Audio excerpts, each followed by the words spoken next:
Glória a Deus. Boa noite, irmãos. Boa noite, irmãos. Boa noite, irmãos.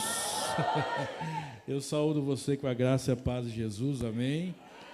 Glória a Deus, que alegria estar aqui com os irmãos hoje à noite. Estou feliz também de ter visto novamente o Ricardo e a Silena, lá de São Leopoldo, no Rio Grande do Sul. Vieram tomar um pouco d'água choca, né? Porque só água com chimarrão não dá, né?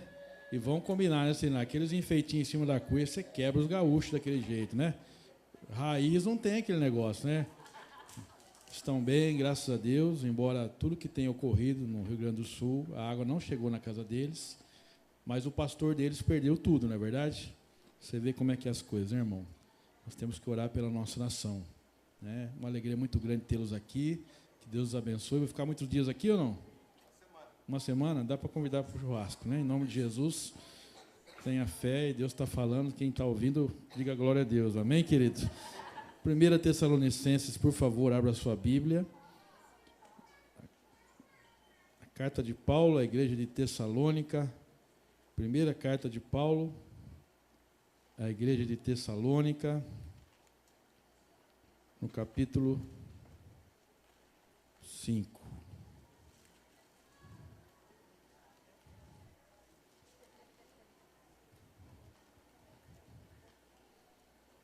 Primeira Tessalonicenses, capítulo 5. Tá tudo bem com vocês, irmão? Amém. Glória a Deus.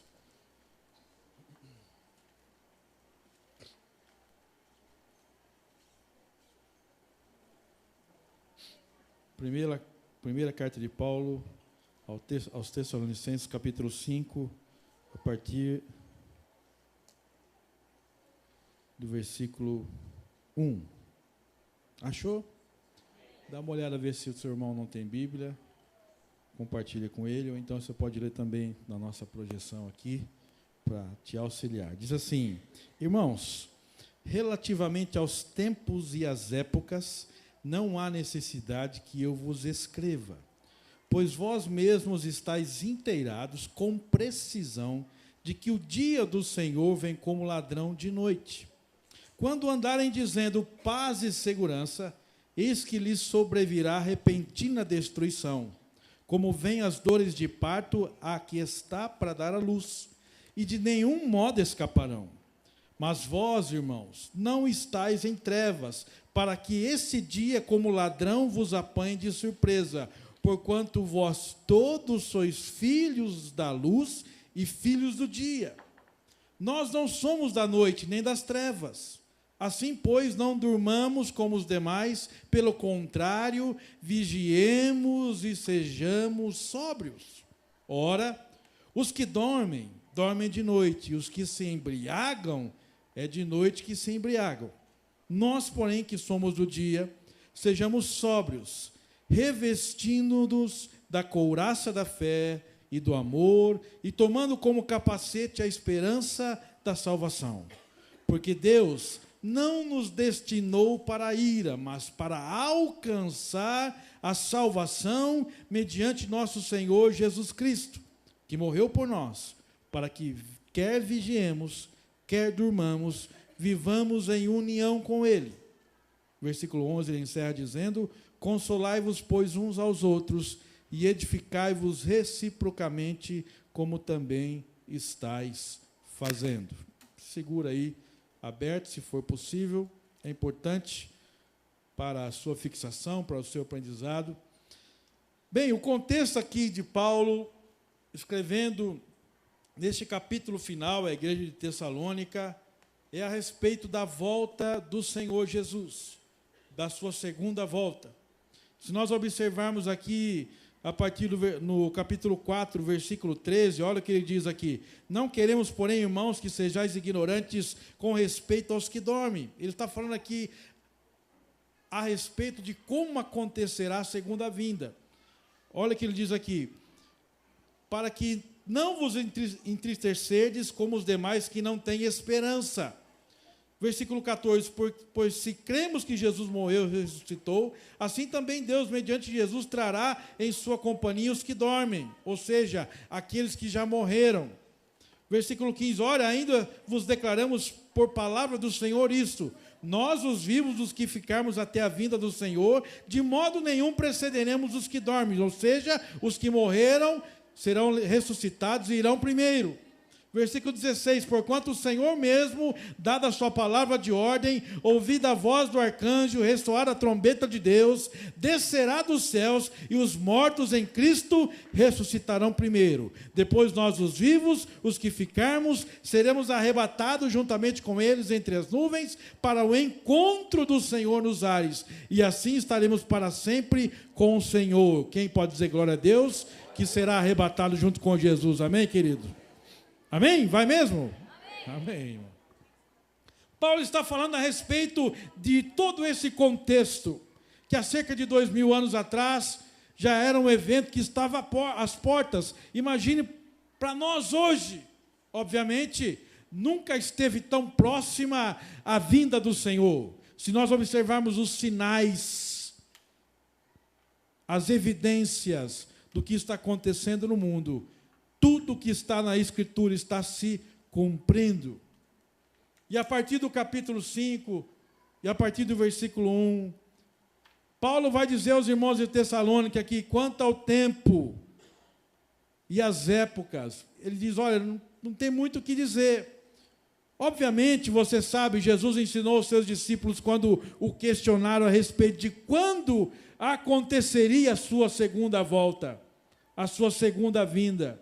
Ele disse, olha, isso está reservado ao Pai, é exclusivo de Deus, mas vai acontecer. E ele diz, existem alguns sinais. E nós, como igreja, como povo do Senhor, como discípulos do Senhor, nós precisamos estar atentos. Quando Jesus fala sobre isso em Mateus 24, ele está falando a respeito da importância de nós mantermos a vigilância. Ele diz, está falando sobre essa segunda vinda, sobre o retorno do Senhor, quando ele viria para buscar o seu povo. Ele diz assim, olha, se o pai de família soubesse, presta atenção, se ele soubesse quando viria o ladrão, ele vigiaria e jamais deixaria que o ladrão adentrasse a sua casa. Ou seja, Jesus está dizendo, há uma necessidade constante de vigilância. Vigilância constante. E Jesus fala, uma vai estar trabalhando com a outra, essa será levada e a outra não. Terão dois numa mesma cama, um será levado e outro não. Outros dois estarão no campo, um será levado e outro não. Eu lembro que antigamente, difícil você ver esses adesivos, mas antigamente tinha muito esse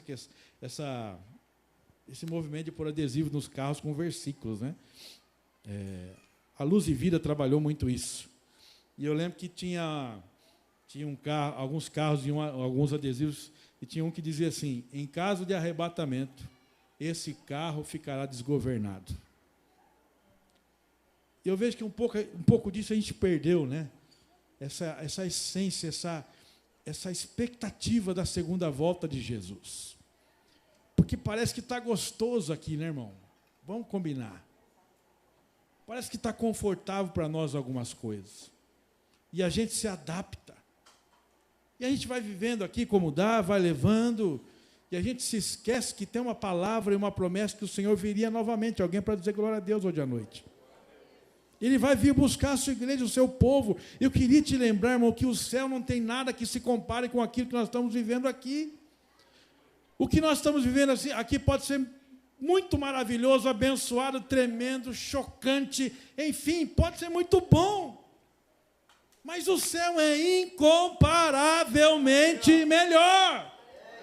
E eu lembro quando o pastor falava isso na igreja, eu era solteiro, eu falei, Jesus, misericórdia, espere eu casar, pelo amor de Deus. Né?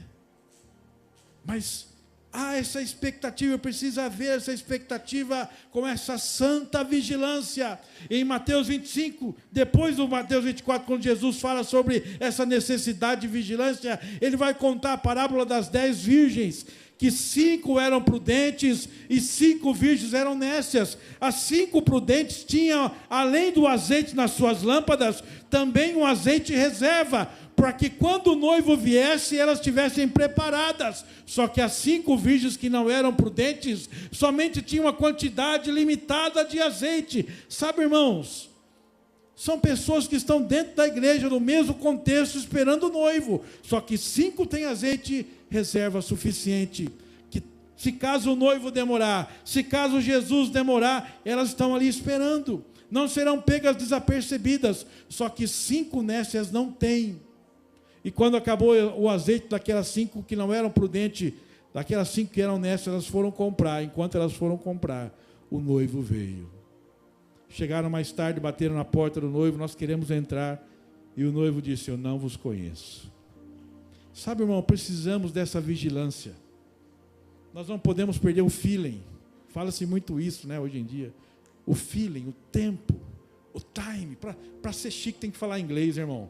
Se não tiver o nome em inglês, as pessoas não vão, né? Evento da igreja tem que ser em inglês. No Instagram tem que ser em inglês. Então, não perde o time, irmão. Não perde o feeling, sabe? O sentimento, tal. Olha para o seu irmão como um crente raiz e diga a ele: vigia, irmão.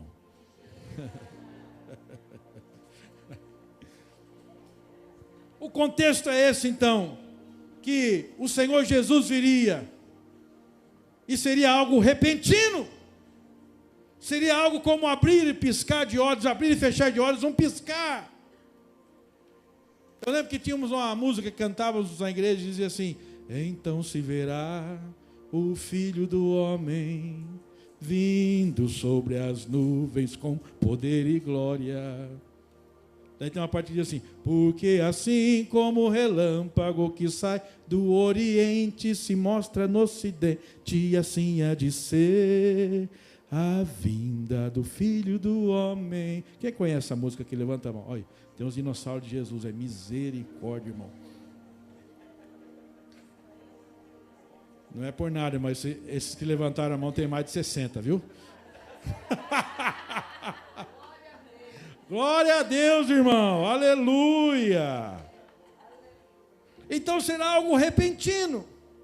Mas eu queria apontar algo importante aqui para nós hoje à noite, alguns pontos interessantes nesse texto que nós lemos aqui. Primeiro, versículo 4 diz assim: mas vós, irmãos, não estáis em trevas, para que esse dia, como ladrão, vos apanhe de surpresa. Irmão, quantos são da luz aqui hoje à noite? Pode dizer glória a Deus. Eu quero dizer para você, irmão, que se você mantiver a sua vigilância, você não será pego de surpresa, porque você é da luz. Você não é da noite, você é do dia. E Paulo está dizendo aos irmãos de Tessalônica, afirmando: mas vós, irmãos, não estáis em trevas. E aqueles que não estão em trevas não serão surpreendidos quando o Senhor vier aquele dia. Por quê? Porque aqueles que estão na luz, eles estão fazendo constante manutenção na sua lâmpada. Como as virgens, sobre eles não falta azeite, sobre eles não falta óleo, sobre eles não falta uma palavra, sobre eles não falta direção, sobre eles não falta ânimo, sobre eles não falta alegria, sobre eles não falta entusiasmo, sobre eles não faltam expectativas. Porque ele está andando na luz. Paulo diz, a primeira coisa: irmãos, vocês não serão surpreendidos, porque vocês estão caminhando na luz. Em outras palavras, está dizendo: mantenham-se assim, mantenham-se na luz. Não deixe que as trevas novamente se apoderem das suas vidas, que a perdição novamente se apodere das suas vidas. Mantenham-se na luz. Jesus diz aos seus discípulos, Jesus diz a nós: vós sois a luz do mundo. É por isso que quando você chega a algum lugar, você tem que iluminar, irmão. você tem que clarear. As pessoas precisam ver Jesus na minha e na sua vida, porque você e eu, nós somos luz, nós andamos na luz de Jesus. Segunda coisa, agora, se somos do dia, se somos da luz, nós necessitamos, e eu vou abrir alguns subtópicos aqui. Bom, primeiro, nós somos do dia, nós somos da luz. Então, segundo, se nós somos do dia, se nós somos da luz, nós necessitamos, ponto A, versículo 8, ele diz assim: nós, porém, que somos do dia, sejamos o quê? Sóbrios. O que é sóbrio? É alguém que não está entorpecido. Em outras palavras, alguém que não está embriagado. Alguém que não está bêbado. Versículo 7, ele fala assim: ora, os que dormem, dormem de noite, e os que se embriagam, é de noite que se embriagam. Vamos dizer que isso era verdade naquela época, porque hoje em dia, às vezes, você passa em alguns bares, 5 horas da manhã, tem gente virando caneca já. Ele está dizendo que algumas atitudes, elas são e dizem respeito às pessoas que ainda andam em trevas. Ele diz, então, para nós sermos sóbrios, porque se somos da luz, nós teremos sobriedade. Nós não vamos andar entorpecidos, nós não seremos levados pelos prazeres momentâneos, nós não seremos pessoas com falta de compromisso, falta de zelo. Pelo contrário, nós teremos compromisso, nós seremos conduzidos pelo Espírito, nós iremos andar e trilhar no caminho que é a palavra de Deus. Ser sóbrio é isso. Quem não é sóbrio não tem capacidade de andar no caminho estreito, irmão. Você já viu o embriagado andando, irmão? Já viu como é que é? Você já viu, irmão? Parece que está ventando, né, irmão? Sopra o vento para cá, sopra para lá. Você já ficou embriagado, irmão? E no espírito? No espírito é chapado, irmão.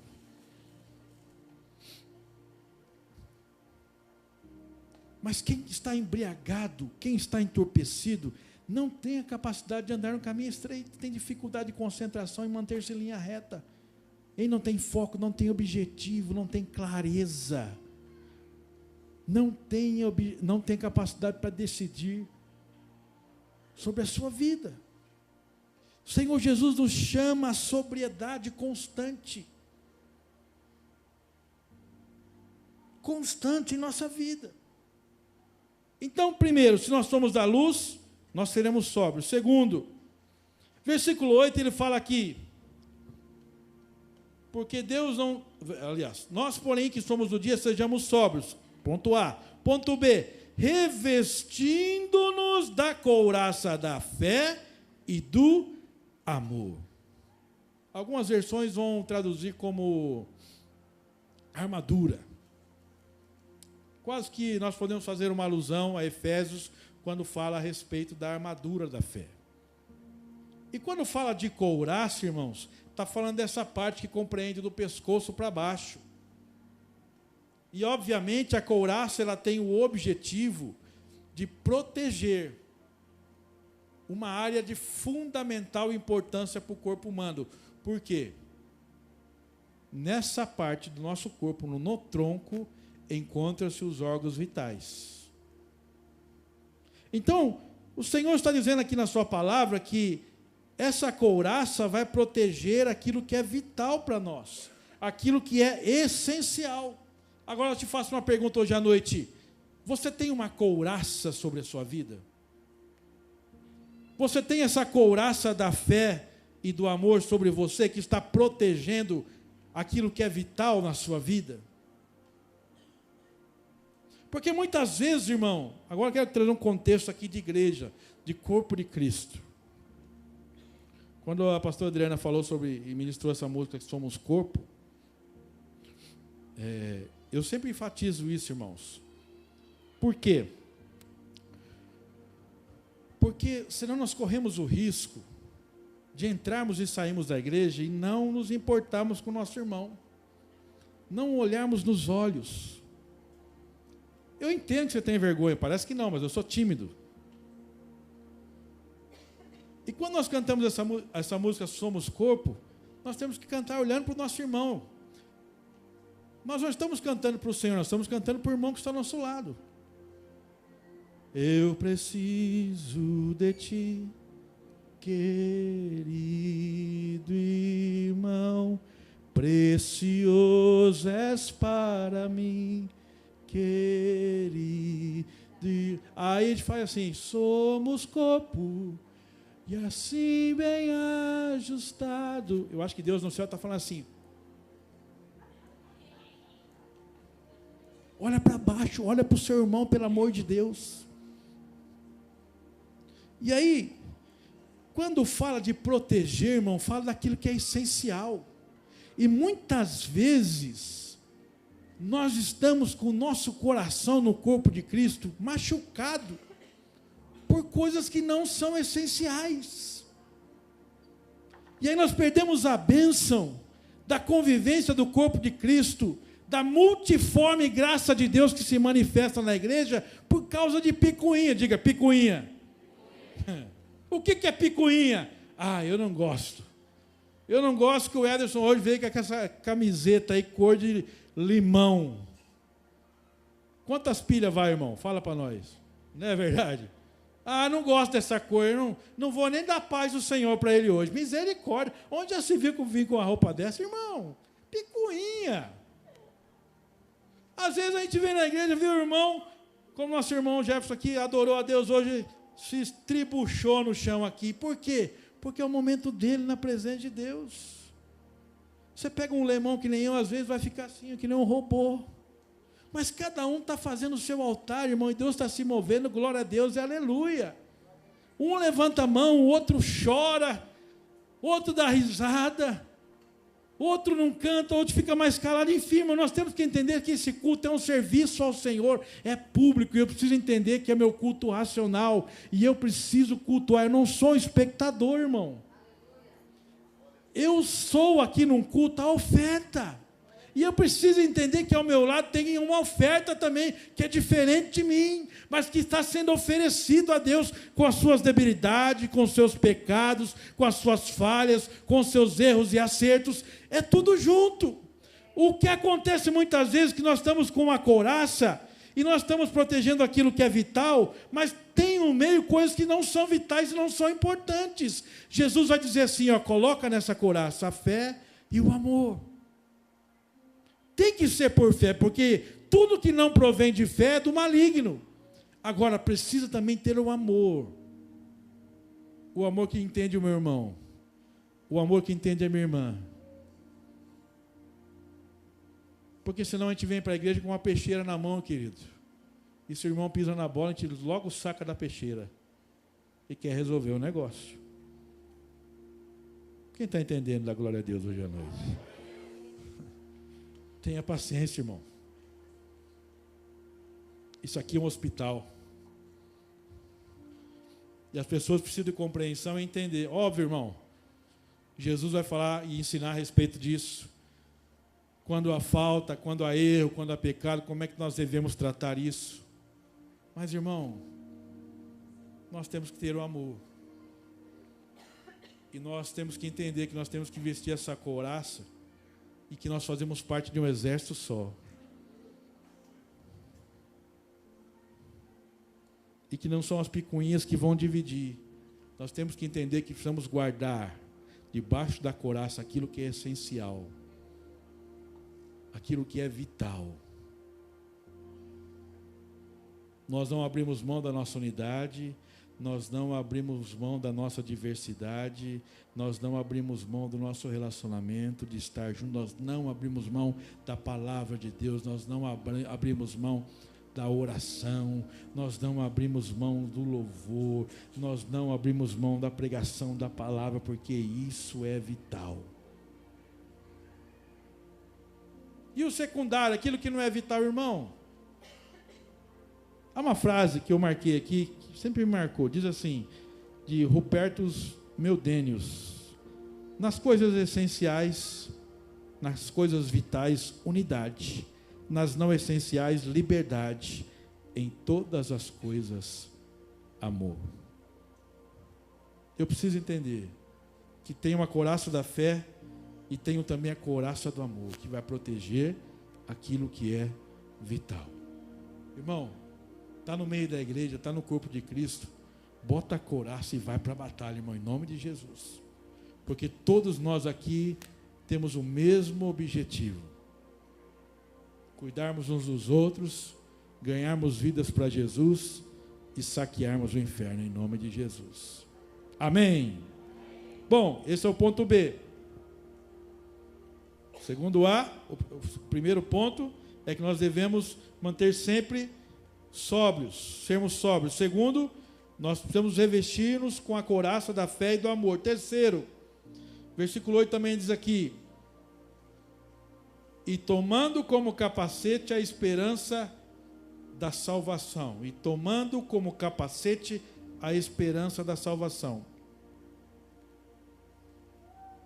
Terceiro ponto é que eu preciso tomar como capacete essa esperança da salvação. Obviamente o capacete também protege o que é vital, a cabeça. Por isso que não pode andar de moto sem capacete, irmão. Porque a cabeça é vital. Jesus está dizendo para nós: coloque o capacete na sua cabeça. Assim como a couraça, ela vai proteger os órgãos vitais do tronco, o capacete também vai proteger algo que é vital, que é a cabeça. E agora eu faço uma pergunta a você: como anda a sua esperança? Porque ele fala que esse capacete, ele tem uma qualidade, um tipo, é o capacete da esperança. E ele diz assim, que esse capacete deve ser vestido por nós, e a esperança, no grego é elpis, que é expectativa, ou seja, algo esperado, obviamente, esperança. Será que nós temos, aí é uma pergunta para nós temos perdido a esperança da nossa salvação? Será que nós estamos entrando num automático e estamos colocando e temos colocado a nossa esperança em coisas vãs? Como anda a sua esperança? Como anda a sua esperança? Efésios, segura o dedo aí e abre em Efésios, por favor. Efésios capítulo 2.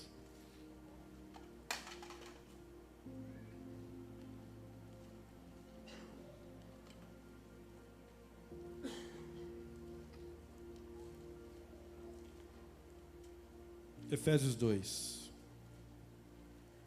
Olha o que diz, versículo 11 e seguintes.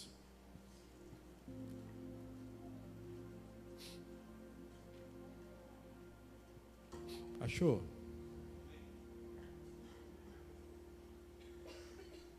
Diz assim. É interessante que no versículo 1 ele começa dizendo assim: ele vos deu vida. Quem está comigo aqui? Ele vos deu vida, estando vós mortos nos vossos delitos e pecados, nos quais andastes outrora, segundo o curso deste mundo, segundo o príncipe da potestade do ar, do espírito que agora atua nos filhos da desobediência. Assim ele vai falando de como foi o nosso resgate, como foi a nossa restauração. E no versículo 11, parece que ele chama atenção para que aquilo que aconteceu no versículo 1, diz assim: portanto lembrai-vos de que outrora vós, gentios na carne, chamados incircuncisão, por aqueles que se intitulam circuncisos. Ou seja, só para você entender aqui, quem eram os incircuncisos? Eram aqueles que não eram o povo do Senhor. Quem eram os circuncisos? Era o povo do Senhor, os judeus, os israelitas. Por que circuncisos? Porque havia uma ordenança do Senhor que o seu povo, que os homens fossem circuncidados, um sinal de aliança que era feito no órgão genital masculino. Se não me engano, no 8º dia de nascimento, era feito o corte dessa pele que envolve a genitália masculina. Tá?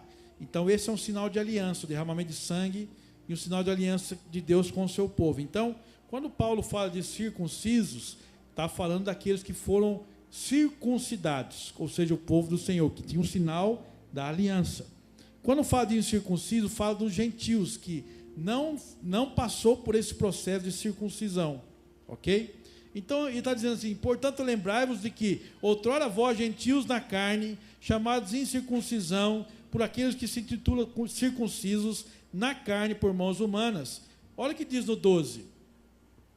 Naquele tempo, ou seja, quando vocês viviam na carne, afastados do Senhor, naquele tempo estavam sem Cristo, separados da comunidade de Israel e estranhos às alianças da promessa. Está falando da velha vida. Naquele tempo vocês estavam sem Cristo, separados da comunidade de Israel e estranhos às alianças da promessa. Olha o que ele diz aqui. Não tendo o quê? Não tendo o quê? Não tendo o quê? Esperança. E sem Deus no mundo. Sem esperança.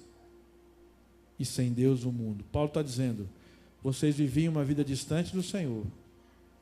Vocês viviam sem Cristo, separados da presença da comunidade de Israel. Vocês viviam estranho às alianças da promessa. Vocês viviam sem esperança e sem Deus no mundo.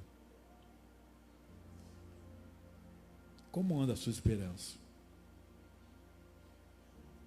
Somente em Jesus há esperança, irmão.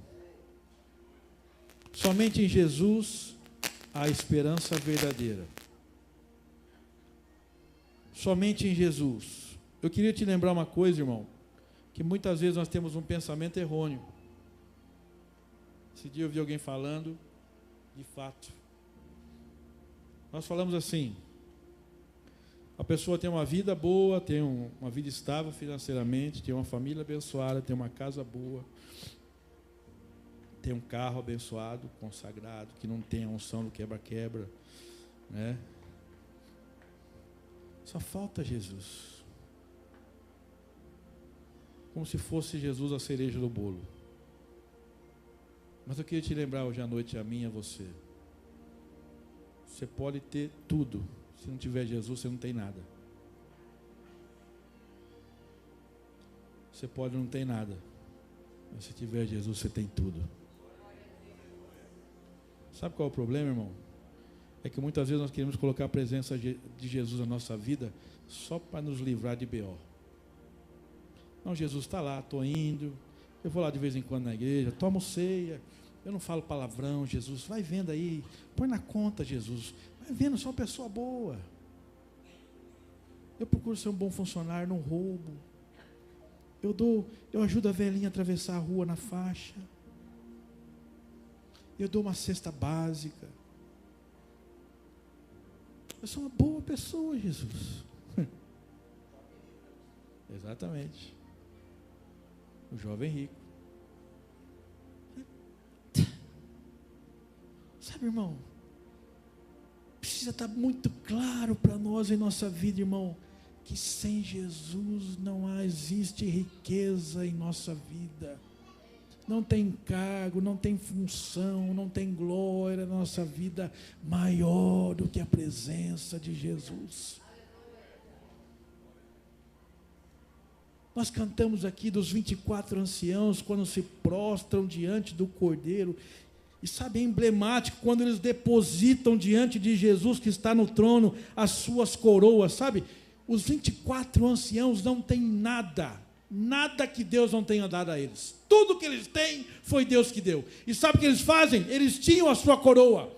Coroa tem a ver com reino, coroa tem a ver com autoridade, coroa tem a ver com delegação, com função, com honra. E sabe o que eles fazem? Eles tiram aquilo que é o símbolo máximo de autoridade que eles têm sobre a sua cabeça, que o próprio Deus os confiou, e diz: está aqui, aqui, Cordeiro de Deus. Nós nos esvaziamos, nós colocamos a nossa glória, aquilo que foi confiado, a coroa, o ouro, a riqueza, o que nós temos de maior valor diante de Ti, porque não existe ninguém mais sublime que Jesus, não existe ninguém mais poderoso que Jesus. Em Jesus está a nossa esperança, em Jesus está a nossa confiança, somente em Jesus está a nossa salvação. Alguém para dizer glória a Deus hoje à noite? É Jesus e somente Jesus.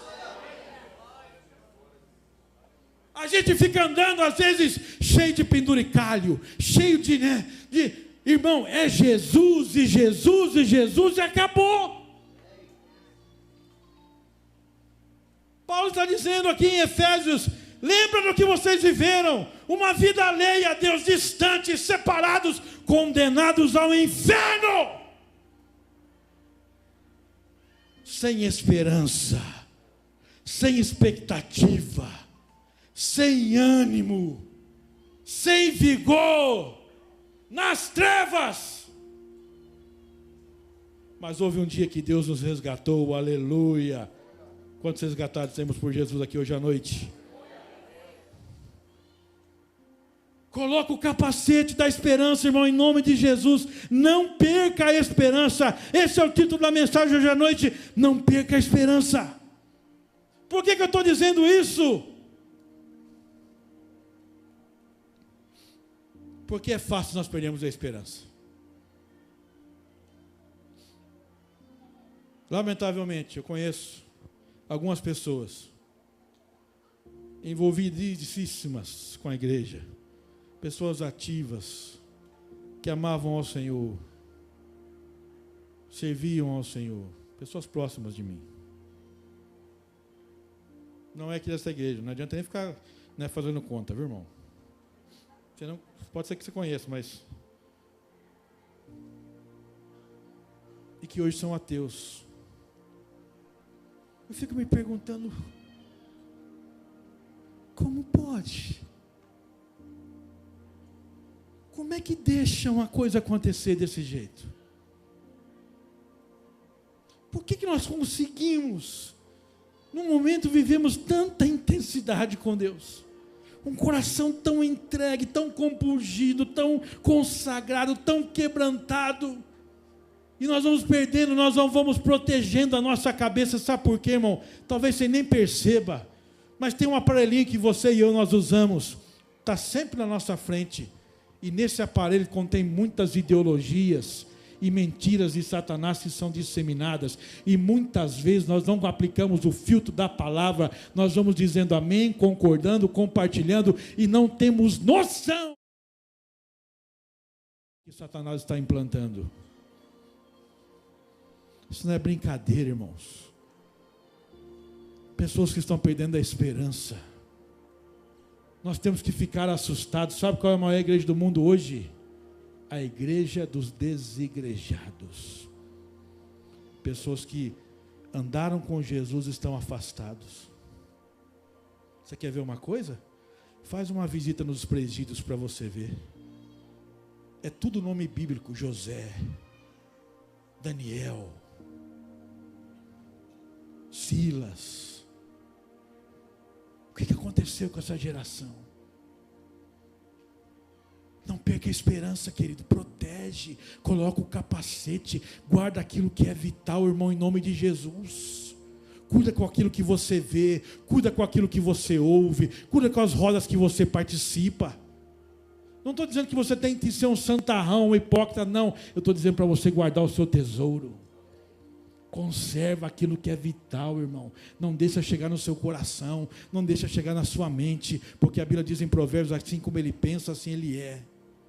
Tem que vigiar os pensamentos. Por isso que Paulo vai dizer em Romanos capítulo 12, nós temos que apresentar ao Senhor nosso culto racional. É algo pensante, é algo que está ativo. Eu estou adorando a Deus, estou levantando minhas mãos, eu estou no Espírito, mas a minha mente está lá ligada, está funcionando, está fluindo junto, não está em desconexão, não!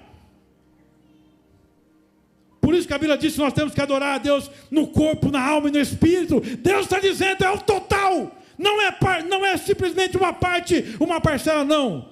Tudo. Tudo, diga tudo. Diga corpo, alma e espírito.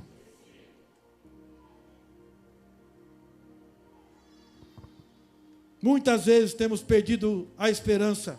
Muitos irmãos têm perdido a esperança, porque há muitas coisas que têm gerado morte em nosso coração. Talvez você está aqui hoje à noite, alguém marcou você. Talvez você está aqui hoje à noite, alguém feriu você. Talvez você está aqui hoje à noite, algum irmão da igreja falou algo que ficou atravessado, você não gostou. Ou talvez você falou e não falou direito.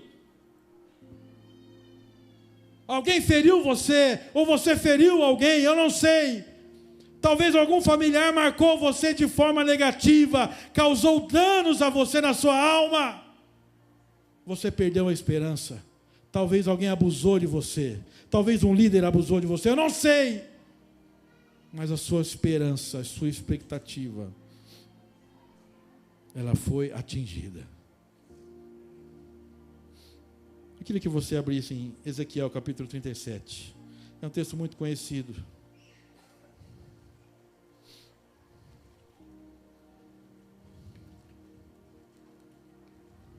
Ezequiel 37.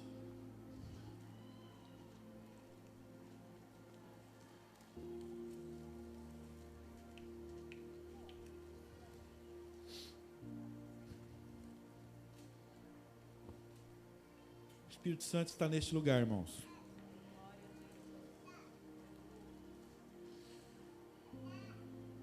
O Espírito de Deus está aqui, operando em nossos corações,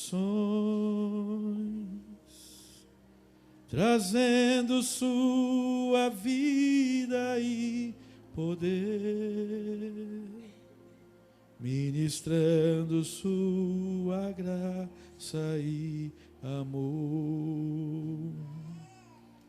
Os feridos de alma são curados, os cativos e oprimidos livres são, os enfermos e doentes são sarados, pois o Espírito de Deus está aqui. Aleluia.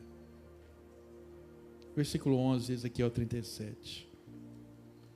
Então me disse: filho do homem, estes ossos são toda a casa de Israel. Eis que dizem: os nossos ossos se secaram, e pereceu a nossa esperança. Estamos de todo exterminados. Versículo 12. Portanto, profetiza e dize-lhes: assim diz o Senhor Deus: eis que abrirei a vossa sepultura, e vos farei sair dela, ó povo meu. E vos trarei a terra de Israel. Sabereis que eu sou o Senhor, quando eu abrir a vossa sepultura e vos fizer sair dela, ó povo meu.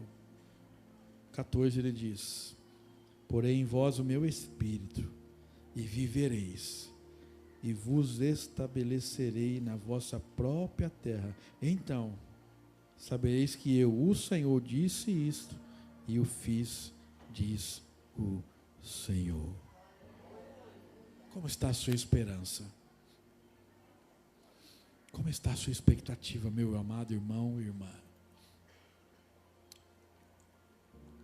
Israel estava vivendo um período muito difícil. Jesus diz que aqueles ossos eram a casa de Israel, porque eles estavam secos e a esperança deles estava destruída, não tinha expectativa. A esperança deles pereceu. Talvez você está aqui, você vem à igreja, mas as coisas não têm sentido. talvez por N situações que você passou e viveu, está vivendo, a sua esperança foi sendo minada, a sua expectativa, a sua vontade de viver. Mas Deus disse: eu não vou deixar você assim. Eu não vou deixar você nessa condição de secura, de sequidão, de falta de vida, não. Deus está dizendo hoje à noite, e Deus está abrindo hoje à noite sepulturas neste lugar. Deus está tirando você desse ambiente de morte, de sequidão, neste lugar onde não há vida, onde não há manifestação do conselho do Senhor. Ele está trazendo você para fora nesta noite através do agir do Espírito Santo. Deus está dizendo: eu vou abrir a sepultura e vou fazer você sair dela, o meu povo. Deus nos tira da morte e nos dá vida. Ele está dizendo: como é que eu vou fazer isso? Eu vou derramar meu Espírito sobre você. E onde há o Espírito, a vida. Lá em 1 Tessalonicenses, estou quase encerrando já, no texto que nós lemos, o versículo 9 do capítulo 5, vai dizer assim, olha: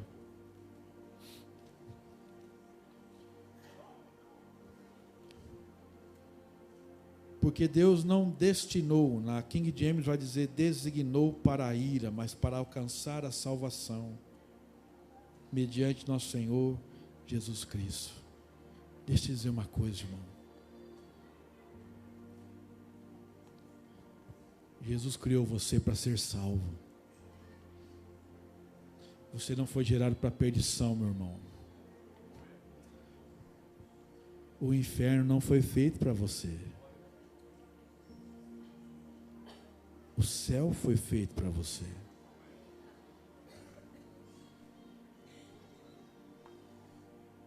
Nós vemos aqui no versículo 9 que nós somos destinados à salvação. Agora nós precisamos dar o passo. João 3,16, porque Deus amou ao mundo de tal maneira, de tal forma, que fez o quê? Deu o seu Filho unigênito, para que todo aquele que nele crê, não pereça, mas o quê? Tenha vida eterna. 17 vai dizer: porque Deus enviou o seu Filho ao mundo, não para que julgasse o mundo, mas para que o mundo fosse salvo por ele. João vai dizer: mas a todos quantos o receberam, deu-lhes o poder de serem o quê? Feitos o quê? Filhos de Deus. Você é filho, irmão. Você é filha, minha querida irmã. Você não foi destinada à perdição, você foi destinada à salvação, à esperança. Há esperança para nós, irmãos. A palavra do Senhor está dizendo isso, que nós temos que tomar a couraça da fé e do amor e também tomar o capacete da esperança de salvação. Nós somos salvos. Há esperança sobre as nossas vidas. Em Romanos 15, vai dizer assim, com esse texto eu encerro. Romanos capítulo 15, versículo 12 e 13, diz assim: também Isaías diz: haverá a raiz de Jessé, aquele que se levanta para governar os gentios. Nele os gentios, quem são os gentios? Nós. Está falando que nele os gentios, nós, esperarão. E o 13 diz: e o Deus da esperança. E o Deus da esperança, o teu Deus é o Deus da esperança. Alguém para dizer glória a Deus hoje à noite? O teu Deus é o Deus da esperança. Ele diz aqui: o Deus da esperança vos encha de todo gozo e paz no vosso crer, para que sejais ricos de esperança no poder do Espírito Santo. Irmão, nada menos do que ricos de esperança. Deus te chamou para ser rico de esperança.